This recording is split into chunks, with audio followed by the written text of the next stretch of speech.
Hindi pinaporma ng Northport ang rain or shine sa 113-103 sa ikalawang sunod na panalo nito sa 2023 PBA Commissioner's Cup kahapon sa Inari Sports Center sa Antipolo City. Maagang umalagwa sa 61-48 halftime lead ang Batang Pier at hindi na lumingon pa tungo sa kumbinsidong tagumpay sa pangunguna uli ng pambatong import na si Vinky Joyce.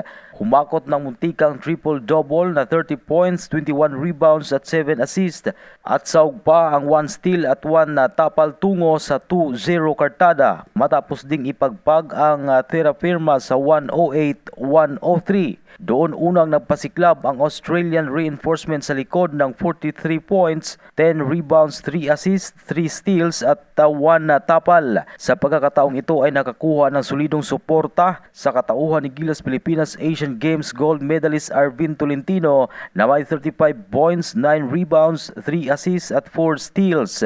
Tumikada rin ng 15 points si Joshua Monson habang may 11 at 10 points sina GM Calma at rookie na si Cade Flores.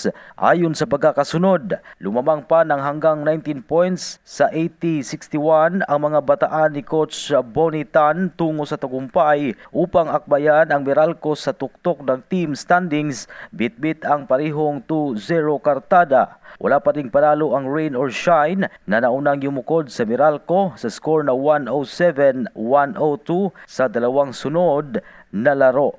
Yan ang Balitang Sports. Ito si Ray Tampos para sa Radyo Alternatibo Balita Nationwide.